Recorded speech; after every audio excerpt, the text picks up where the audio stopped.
Counselling session के दौरान एक बच्चा मेरे पास आता है और मुझसे डायरेक्टली बोलता है कि मैडम, मैं यदि अपने से कमजोर बच्चे के साथ बैठकर खाता हूँ, बातचीत करता हूँ या फिर जाने अनजाने उसे टच करता हूँ तो मुझे ये फील होता है कि कहीं ना कहीं मैं भी उसके जैसा बन जाऊंगा। नमस्कार दोस्तों, मेरा नाम संगीता। आज इस वीडियो में हम कुछ ऐसे ही अजीबोगरीब केसेस के बारे में बात करेंगे कि ऐसा क्यों होता है, इसके पीछे होने के कारण क्या है और इससे कैसे बचा जा सकता है। तो चलिए शुरुआत करते हैं। ये है हमारा एक डिसऑर्डर जिसको हम बोलते हैं ऑब्सेशन कंपल्सिव डिसऑर्डर। नाम में ही डिसऑर्डर छिपा है। ऑब्सेशन मतलब ऐसे इरेशनल थॉट जो हमें परेशान करते हैं। ये थॉट्स हमारे किसी से भी रिलेटेड हो सकते हैं, लाइक किसी सेक्स से रिलेटेड, रिलीजियन से रिलेटेड, किसी क्लीनिनेस से रिलेटेड।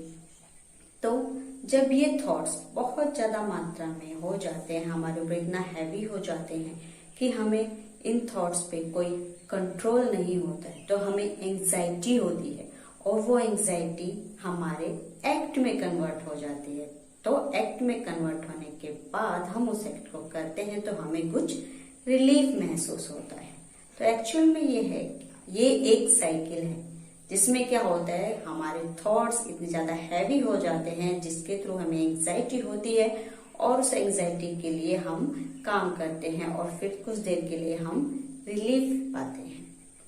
तो ऑब्सेशन कंपल्सिव डिसऑर्डर में कुछ व्यक्ति ऐसे होते हैं जो अजीबोगरीब चीजों को इकट्ठा करते रहते हैं जिनके लिए उनका कोई वैल्यू ही नहीं होता है। या कुछ ऐसे पर्सन को भी आपने देखा होगा कि जब वो घर से बाहर निकलते हैं तो बार बार अपने दरवाजे को लॉक करना चेक करते हैं कि कहीं हम भूल तो नहीं गए, पर एक्चुअल में वो भूले नहीं होते हैं, पर उनके ये ऐसे थॉट्स होते हैं जिनको बार बार आके परेशान करते हैं। या फिर कई व्यक्ति ऐसे होते हैं कि जब वो किसी चीज को छूते हैं तो बार बार अपने हाथों को धोते हैं। तो ये किस में आता है? ये हमारे ऑब्सेशन कंपल्सिव डिसऑर्डर में आता है। इनको होने के कई कारण हैं, कई कॉजेज हैं जिससे ओसीडी हमें हो जाता है। मेनली हमारे बायोलॉजिकल डिसऑर्डर, हमारे ब्रेन में एक बायोलॉजिकल गड़बड़ी आ जाती है।